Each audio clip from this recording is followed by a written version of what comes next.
신앙 고백만으론 부족하다. 이러한 제목으로 하나님의 말씀을 증거토록 하겠습니다. 오늘은 종료주일입니다. 종료주일은요, 부활주일 바로 전주를 이야기합니다. 이 종료주일은 예수님께서 십자가 사건을 앞두고 예루살렘 성에 입성을 하시는데요, 그 입성을 하실 때 주변에 있는 많은 사람들이 이 종려나무 가지를 막 손에 흔들면서 예수님을 막 찬송했어요. 그것에 여러분 유래되어서 종료주일로 보내게 되는 것이죠. 그러기에 오늘부터 한 주간 동안은 그리스도가 걸어가셨던 그 십자가의 길을 깊이 묵상하며 보내셔야만 합니다. 특별히 코로나19 상황으로 인해서 사회적 거리두기 캠페인이 지금 곳곳에서 벌어지고 있는데요, 그러다 보니 어느 해보다도 분주함을 잊고 우리 주님이 짊어지셨던 그 십자가에 보다 집중할 수 있게 되리라 저는 믿습니다. 지금까지는 우리 매년 우리가 이 고난주간을 보내지만 우리 일상 삶이 있잖아요. 굉장히 바쁘게 돌아가잖아요. 저녁에 누구를 만나야 되기도 하고, 참 이 신앙을 지키면서 이렇게 고난주간 보내기가 좀 쉽지가 않았습니다. 바빴죠. 그러나 지금은 직장에 가셨더라도 저녁에 일찍 돌아와야 하고, 다른 데 이렇게 들리거나 하지 않고 댁으로 바로 돌아올 수 있기에 우리가 한 주간 동안 이 고난주간에 또 그 십자가의 길에 좀 더 집중하지 않을까 저는 생각을 해봐요. 이번 한 주 그리스도께서 왜 십자가를 짊어지셔야만 했는지, 그분께서 왜 십자가를 짊어지셔야만 했는지, 2000년 전 일어난 그 십자가 사건이 과연 나와 무슨 상관이 있는 것인지, 여러분 2000년 전 사건이잖아요. 그 사건이 과연 나와 무슨 상관이냐, 또 십자가를 짊어지시면서 과연 우리 주님의 마음은 어떠했을지. 여러분, 십자가를 지실 때 우리 주님은요, 철저하게 인간이셨어요. 저와 여러분들과 같은 인간이셨습니다. 과연 어떤 마음을 가지고 십자가를 짊어지셨을까? 스스로 자신에게 묻는 시간을 꼭 확보할 수 있기를 주님의 이름으로 축복합니다. 저는 지금도 생각만 하면 흥분되는 순간이 있습니다. 어떤 순간이냐? 막 지금 여러분 떠올리면요, 지금도 흥분돼요. 바로 2002년 한일 월드컵 때 우리 대한민국이 4강에 올랐을 때입니다. 4강에. 전혀 놀라지도 않으세요? 4강. 이 4강 신화의 주역은 누가 뭐래도, 여러분 누구라고 생각을 하십니까? 누가 뭐래도 히딩크 감독이지 않을까 생각을 해봐요. 거스 히딩크 감독이 우리나라 축구 국가대표팀 감독으로 부임한 이후 가장 먼저 한 일은요, 주로 학연으로만 선수를 선발했던 그 관행을 철폐했던 거예요. 이렇게 함으로 국가대표팀에 합류할 수 있게 된 선수가 바로 그 유명한 박지성 선수였습니다. 학연으로만 이렇게 뽑게 되면요, 박지성 선수는 국가대표가 될 수가 없어요. 히딩크 감독의 눈에 띈 것이죠. 그 이전까지는 실력이 아무리 좋아도 어느 학교 출신이냐, 굉장히 여러분 중요했어요. 그걸로 여러분 사람들을 다 뽑았습니다. 그러나 히딩크 감독은 외국인 출신이었기에 아무래도 누군가의 눈치를 보지 않고 보다 자유롭게 개혁을 할 수 있지 않았나 생각해 볼 수 있죠. 이제 월드컵이 끝난 이후 이 박지성 선수는 유럽으로 건너가서 네덜란드와 영국에서 축구 선수로서 활약을 하게 됩니다. 그리고 세계적인 선수로 특별히 발돋움을 하게 되죠. 그러기에 이런 박지성 선수의 자질을 알아보고 그에게 기회를 준 히딩크 감독은 감히 명장이라고 할 수 있는 거예요. 그렇습니다. 이렇듯 어떤 스승을 만나느냐는 굉장히 중요합니다. 우리가 여러분 음악을 전공하신 분들은 누구에게 사사받았다, 피아노를 전공하거나 첼로를 전공하거나 누구에게 사사를 받았다. 근데 어떤 스승을 만나느냐가 굉장히 중요해요. 실제 훌륭한 스승을 만나게 되면요, 그 제자는 날개를 단다고 해야 될까요? 바로 박지성 선수처럼 말입니다. 그렇다면 우리 신자들의 영원한 스승은 과연 누구일까요? 바로 예수 그리스도예요. 예수님이세요.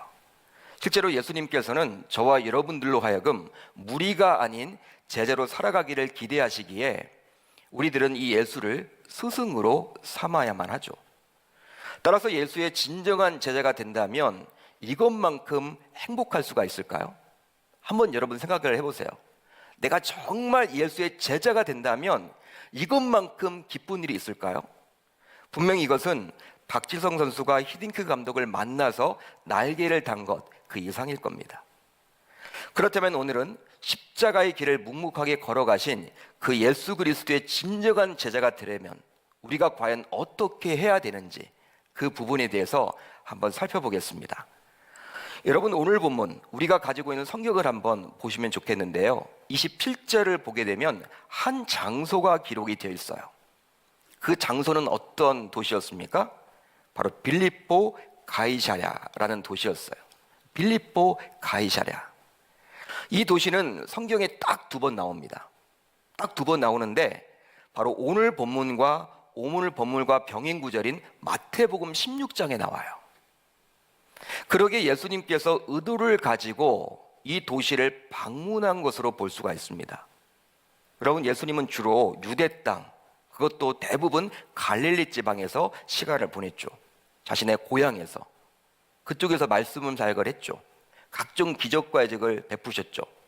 그런데 이 빌립보 가이사랴, 성경에 딱 2번 나오는데 오늘과 병행 구절 마태복음 16장에 나와요. 그러니까 사건으로는 하나라는 거예요. 빌립보 가이사랴, 즉 가이사랴 빌립보란 도시는 본래 로마 황제인 가이사 아우구스투스가 헤롯 대왕에게 하사한 도시였습니다. 이런 감사함을 표시하기 위해서 유다의 헤롯 대왕은 가이사 아우구스투스를 위해서 성전을 지어 바치게 돼요. 후에 헤롯 빌립 2세가 이 도시를 새롭게 정비하게 되는데요, 그런 헬라 로마 문명의 중심지로 이 도시를 멋들어지게 꾸미고 황제를 기린다 하여 이름을 가이사랴라고 붙였어요. 이름 자체를. 그런데 가이사랴라고 이름을 붙여보니 사도행전에 나와 있는 그 가이사랴, 즉 지중해 연안의 항구 도시인 가이사랴와 구분하기 위해서 자기 이름을 뒤에 붙임으로 가이사랴 빌립보, 이렇게 불려지게 되었습니다. 가이사랴 빌립보. 그런 유래가 있어요.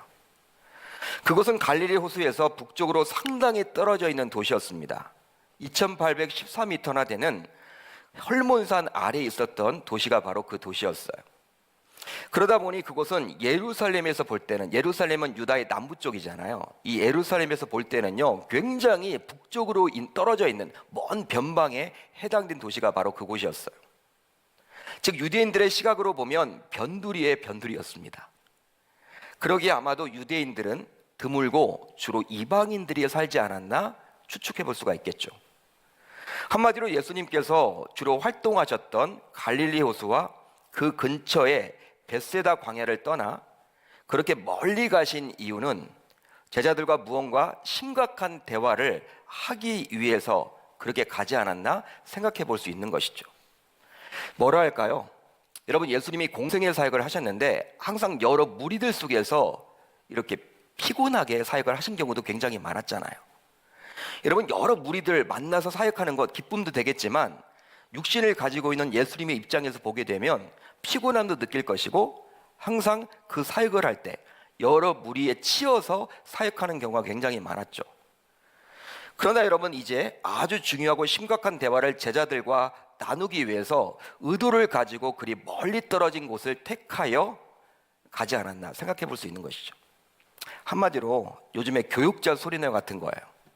우리가 교육자 소리내 교회를 떠나서 어디 잠시 여러분 좀 쉴 곳에 가서 이렇게 말씀도 듣고 서로 여러분 회의도 하고 하는 것처럼, 기도도 하는 것처럼 이렇게 예수님이 일상생활을 좀 벗어나서 좀 사람들이 많이 없는, 특별히 여러분 유대 땅은요 많은 유대인들이 예수님을 알아보잖아요. 예수님을 알아보면 예수님께 찾아온단 말이죠. 그러면 제자들과 진지한 대화를 하기가 어려워요. 지금 아주 중요한 대화인데 이 여러분 대화를 하려면 남에게 방해를 받으면 안 돼요. 근데 유대 땅에서는 이거 쉽지 않기 때문에 좀 유대인들이 적고 이방인들이 많은 그 도시에 가서 그렇게 지금 제자들과 대화를 한 것으로 우리는 생각해 볼 수 있는 거예요. 오늘 말씀을 보시면 우리 주님께서는 자신의 제자들과 대화를 하고 있는데 그렇지만 당시 스승이었던 예수님께서는 일방적으로 말씀하시지 않고 제자들에게 질문을 던지며 제자들이 대답을 하는 방식을 취했습니다. 이 대화를 자세히 보세요. 자세히 보시면요, 우리 주님께서는 어떻게 십자가의 길을 걷는 참된 제자가 될 수 있을지에 대해서 설명을 해주고 있습니다. 그렇다면 예수님의 참된 제자가 되기 위해서는 무엇이 필요할까요? 여러분, 무엇이 필요하다고 생각을 하십니까? 우리들은 보통 예수님의 제자가 되고 싶다. 그래, 무리가 아니라 제자가 되어야 돼. 제자가 되어야 돼. 기왕 예수 믿는 것 제자로서 살아야지. 그거 여러분 부정할 사람은 아무도 없어요. 그렇다면 우리들은 과연 어떻게 행할 때 제자가 될 수 있을까? 우선 신앙의 대상인 예수 그리스도에 대해서 온전히 알아야만 합니다. 한번 따라합니다. 신앙의 대상인 예수 그리스도에 대해서 온전히 알아야만 합니다. 예수님은 제자들에게 다음과 같이 질문을 하셨어요. 사람들이 나를 누구라고 하느냐? 야, 너희들 사람들이 나를 과연 누구라고 해? 이렇게 물었어요. 그러자 제자들이 어떻게 대답을 합니까? 오늘 말씀을 쭉 읽어보시면 예수님께 세례 요한과 같다, 엘리야와 같다, 더러는 선지자 중에 하나라고 말씀을 해요. 그 당시 사람들이 그렇게 예수님에 대해서 선지자 중에 하나라고 보통 보았죠. 뭐 엘리야 아니야? 세례 요한 아니야? 선지자 중에 하나겠다. 그렇게 사람들이 이야기를 했는데 그런 이야기를 지금 예수님에게 전달하고 있는 거예요. 그러자 이런 대답을 듣게 된 예수님은 또 제자들에게 묻습니다. 야, 그렇다면 너희는 과연 나를 누구라고 해? 너희들 나를 지금 따라다니고 있는데 너희들은 과연 나를 누구라고 하니? 이렇게 물어요. 그러자 제자들의 대표격이라 할 수 있는 베드로는 다음과 같이 대답을 합니다. 주는 그리스도 신이다. 주는 그리스도 신이다. 오늘 말씀과 병행 구절인 마태복음 16장을 보면 이렇게 나와 있습니다. 주는 그리스도시요 살아계신 하나님의 아들이시니이다. 마태는 여러분 좀 더 자세히 기록을 해주고 있죠.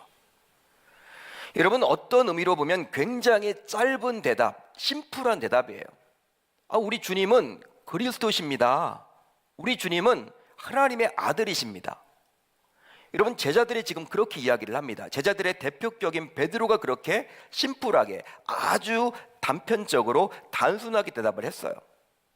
우리가 여러분 어떤 간증을 할 때 내가 만난 그리스도, 내가 만난 예수님 하면요, 어떤 분들은 굉장히 여러분 길게 이야기하는 경우도 있잖아요.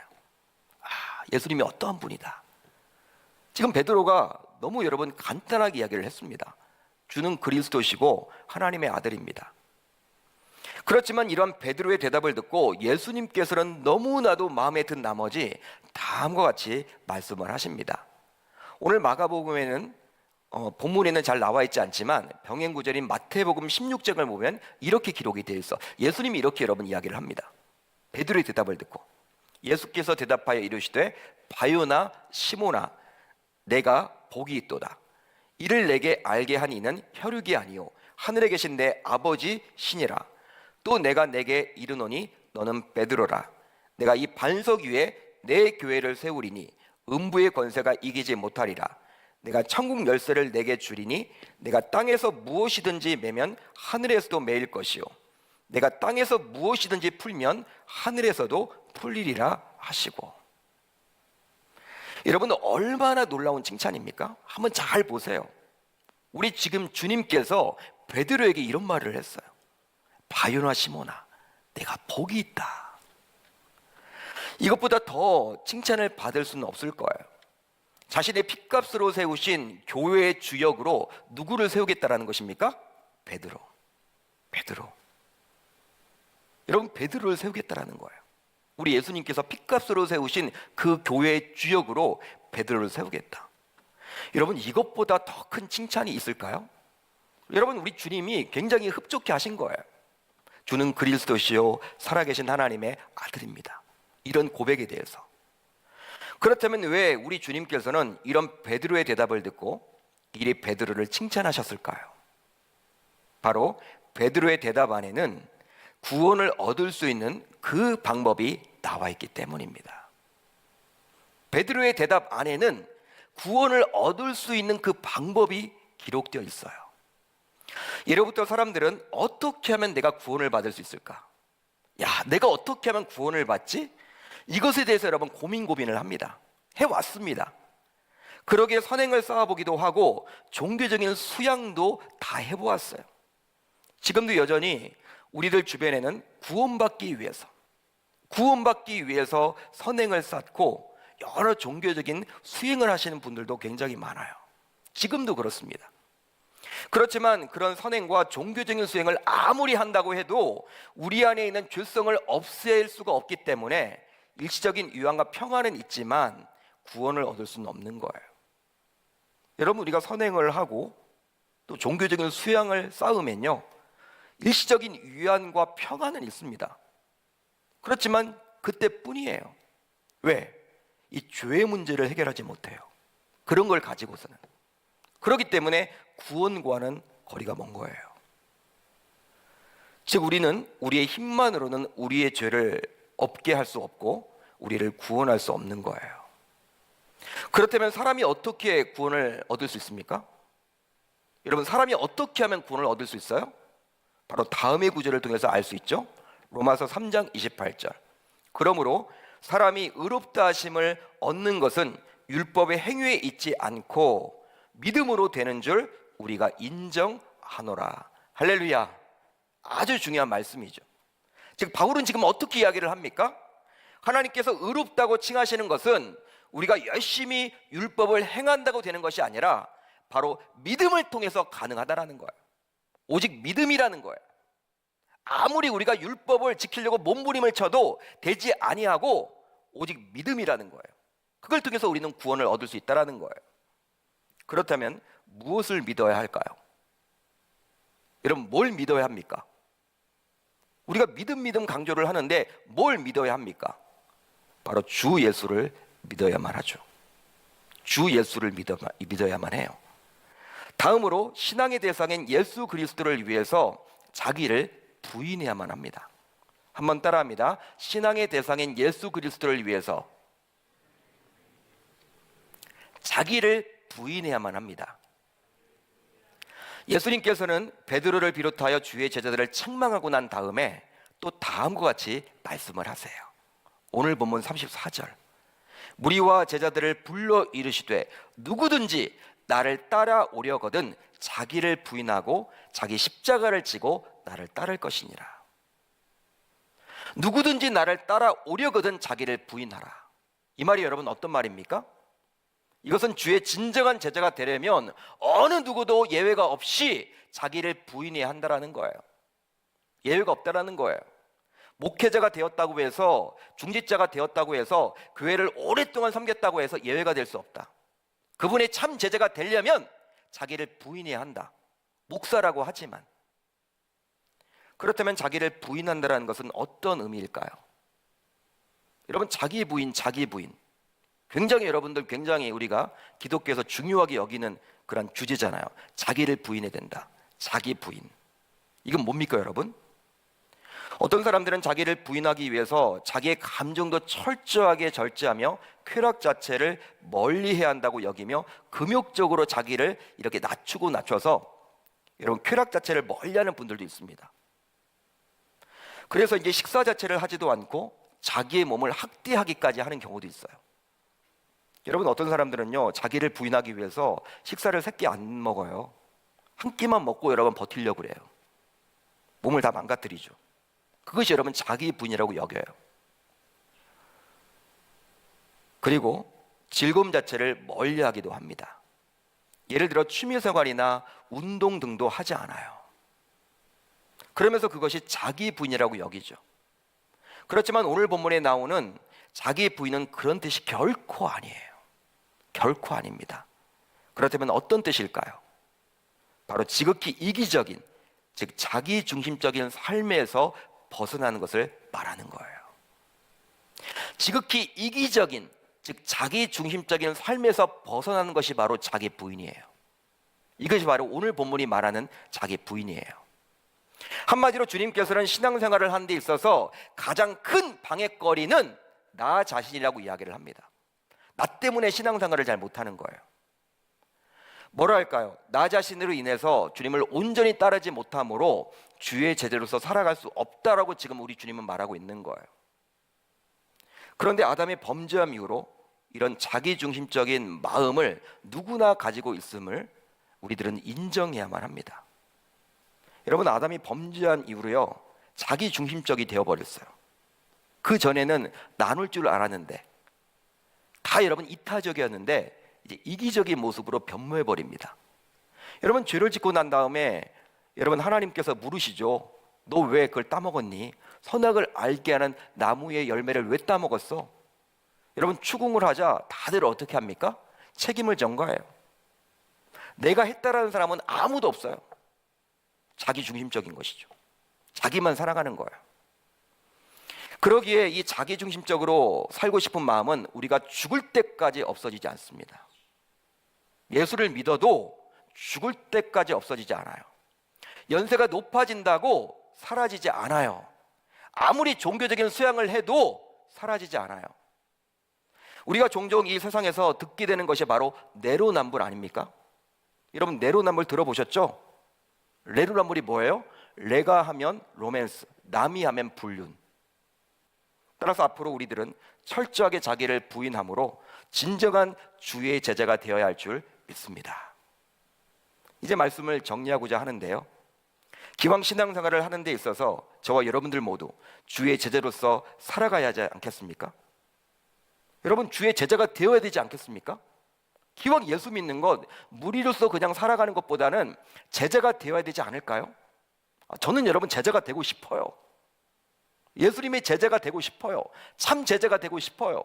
여러분들은 어떠하십니까? 그냥 구원만 받으면 된다, 여러분 그거예요? 제자는 스스로 제자라고 해도 되는 것이 아니라 주님이 인정해 줄 때 제자가 되는 것이죠. 그러게 주님이 제시한 이 가이드라인이 굉장히 중요해요. 이 원칙이 중요해요. 저와 여러분들 모두 오늘 말씀을 통해서 주님이 제시한 두 가지 원칙, 이 두 가지 원칙을 준수함으로 주님의 참된 제자로서 십자가의 길을 당당하게 걸어갈 수 있기를 주님의 이름으로 축복합니다. 바로 우리가 매 예배 시간마다 신앙 고백을 하는 이 사도신경의 신앙 고백만으로는 부족하고, 예수 그리스도를 철저히 온전히 정확하게 알고 자기를 부인할 때만 참된 주의 제자로서 살아갈 수 있게 되는 것. 여러분, 지금 우리는 고난주간을 이제 앞두고 있어요. 그분이 걸어가신 십자가의 길을 피하려고만 하지 마시고 이 코로나 전국 속에서 우리가 지금까지 놓쳐왔던 이 십자가의 길, 그분께서 과연 왜 십자가에 달리셔야만 했는가? 나의 신앙을 다시 한번 점검해보고, 내가 과연 제자가 맞나? 제자가 되고 싶은데 그렇다면 내가 어떻게 해야 될까? 오늘 말씀을 꼭 기억하셔서 기도하는 심정으로 이번 특세를 꼭 여러분 완주하시고, 그렇게 함으로 십자가의 길을 통과하셔서 주의 진정한 제자가 많아지는 우리 계명교회가 다 되었으면 좋겠습니다. 그런 은혜가 넘치시기를 주님의 이름으로 축복합니다.